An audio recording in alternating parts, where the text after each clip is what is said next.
আঞ্জুমান আল ইসলাম সকল নেতৃবৃন্দ এবং বাংলাদেশ আঞ্জুমান তালামিদে ইসলামের সকল নেতৃবৃন্দ, বড়লেখার মুরব্বিয়ানে কেরাম এবং বিভিন্ন প্রতিষ্ঠান থেকে আগত ছাত্র ভাইরা, আল্লাহ রাব্বুল আলামিনের দরবারে আমরা শুকরিয়া জ্ঞাপন করি যে আল্লাহ রাব্বুল আলামিন আজকে যে আমাদেরকে এই মহান মহতি অনুষ্ঠানে আসার, বসার এবং র্যালি করার তৌফিক দিয়েছেন। সবাই বলি আলহামদুলিল্লাহ। সম্মানিত হাজিরিন, আজকে সময় কম এবং আমি কথা বলার যোগ্য না, অনেক নেতৃবৃন্দ এখানে আছে, তদুপরি যদি কথা বলতেছি, আজকে যে আমরা এই খুশি প্রকাশ করতেছি, এই খুশি প্রকাশ শুধু আমরা নয়, আকাশ বাতাস তরুলতা এই 18,000 মাখলুকাত এই খুশি প্রকাশ করেছে বিদায় আজকে আমরা খুশি প্রকাশ করছি আলহামদুলিল্লাহ। বিশেষ করে যে হযরত আব্বাস রাদিয়াল্লাহু তাআলা আনহুর হাদিস থেকে আমরা যা পাই, আব্বাস রাদিয়াল্লাহু তাআলা আনহু স্বপ্নে দেখলেন আবু লাহাবকে, যে আবু লাহাব চির জাহান্নামী, চির লানত প্রাপ্ত। কোন কাফির কুফার বেঈমানদের আল্লাহ সরাসরি লানত দেন নাই।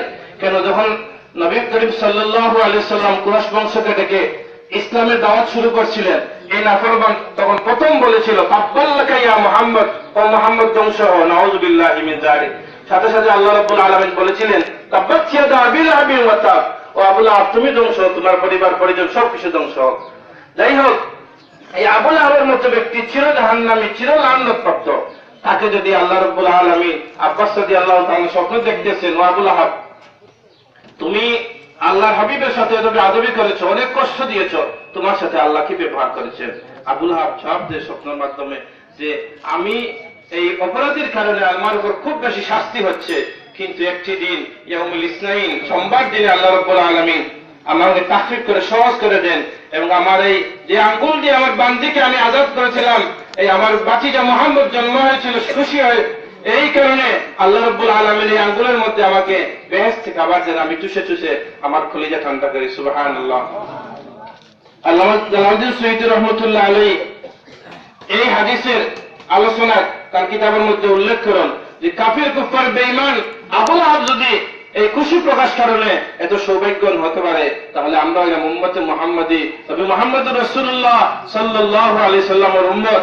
তাহলে নিঃসন্দেহে আমাদের ঠিকানা, আমাদের এই যদি আমরা খুশি প্রকাশ করতাম পারি, নবী মুহাম্মদুর রাসূলুল্লাহ সাল্লাল্লাহু আলাইহি সাল্লাম মহব্বত প্রকাশ করতাম পারি, তাহলে আল্লাহ রাব্বুল আলামিন নিঃসন্দেহে আমরা জান্নাত দান করবেন। সুবহানাল্লাহ।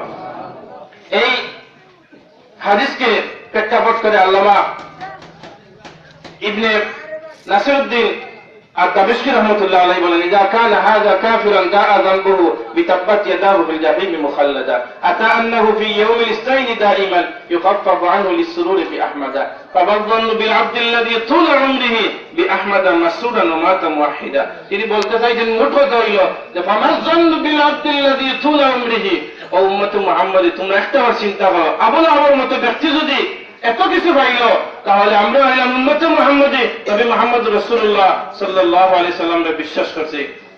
সম্মানিত হাজিরিন, আমরা বিশেষভাবে আজকের এই কষ্ট, মেহনত, শ্রম সবকিছু আল্লাহ রাব্বুল আলামিন সার্থক করেন, এটা আমরা আল্লাহর দরবারে কামনা করি।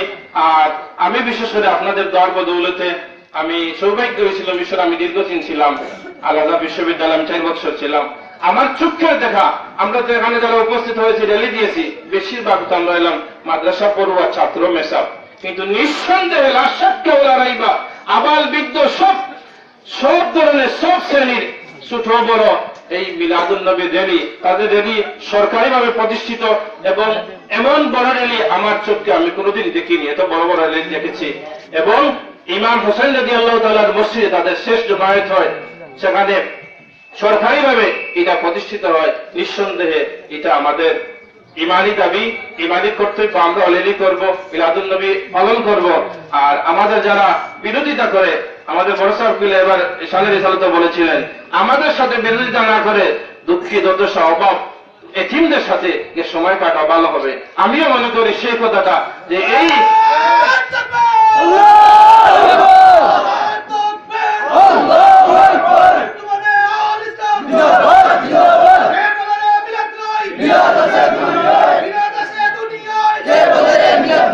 সম্মানিত হাজিরিন, সুতরাং আল্লাহ রাব্বুল আলামিন আমাদেরকে কবুল করেন।